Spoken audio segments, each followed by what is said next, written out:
നമസ്കാരം, പ്രവാസി മലയാളിയിലേക്ക് ഏവർക്കും സ്വാഗതം. കൊറോണ എന്ന മഹാമാരി നമ്മുടെ പ്രവാസികൾക്ക് ദുരിതങ്ങളാണ് വിതച്ചത്.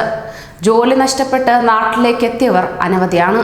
ഒപ്പം തങ്ങളുടെ പ്രിയരെയും നഷ്ടപ്പെട്ടവർ അനവധി. ചെന്നൈ സ്വദേശിനി വി കൊല്ലമ്മാൾ ഒഴിപ്പിക്കൽ വിമാനത്തിലൂടെ നാട്ടിലേക്ക് പറന്നത് പ്രിയതമന്റെ ചലനമറ്റ ശരീരവുമായാണ്. ദുരിതങ്ങളും പേറി താണ്ടിയ തൊഴിലാളികളും ജോലി നഷ്ടപ്പെട്ടവരും രോഗികളും സന്ദർശക വിസയിൽ ജോലി തേടി വന്ന് നിരാശയോടെ തിരിച്ചു പോകുന്നവരും നിറഞ്ഞ air India express IX 540 Chennai വിമാനത്തിൽ കൊല്ലമ്മാളുടെ ദുഃഖഭാരം അളവുകോലുകൾക്ക് അതീതമായിരുന്നു. അതോടൊപ്പം തന്നെ ഇവരുടെ ഭർത്താവ് റാസൽ കൈമയിലെ റാക്ക് സിറാമിക് സാനിറ്ററി വിഭാഗത്തിൽ സീനിയർ ക്വാളിറ്റി കൺട്രോൾ ഓഫീസറായ LM കുമാർ ഹൃദയാഘാതം മൂലം ഏപ്രിൽ 13 മരിക്കുകയുണ്ടായി. രാവിലെ ജോലിസ്ഥലത്ത് കുഴഞ്ഞു വീണ ഇദ്ദേഹത്തെ ഉടൻ ആശുപത്രിയിൽ എത്തിച്ചുവെങ്കിലും ജീവൻ രക്ഷിക്കാനായില്ല.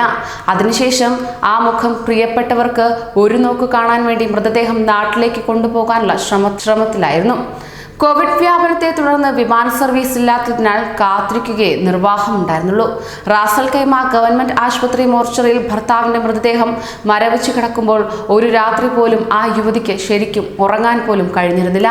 ഒടുവിൽ ചെന്നൈയിലേക്കുള്ള ആദ്യ വിമാനത്തിൽ തന്നെ മൃതദേഹം കൊണ്ടുപോകാൻ അവസരം ലഭിച്ചപ്പോൾ ഏറെ ആശ്വാസം തോന്നിയതായി കൊല്ലമ്മാൾ പറയുന്നു.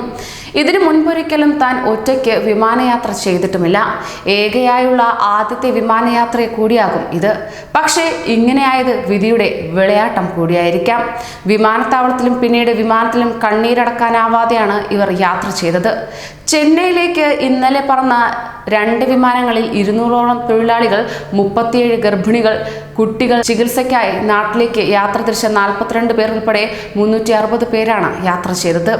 ഇത്തരത്തിൽ ഒത്തിരിയേറെ പേരാണ് നാട്ടിലേക്ക് മടങ്ങുന്ന നമ്മുടെ പ്രവാസികൾക്കൊപ്പം കൂടിയത്. കൂടുതൽ പ്രവാസി വാർത്തകൾക്കായി ഈ ചാനൽ സബ്സ്ക്രൈബ് ചെയ്യൂ.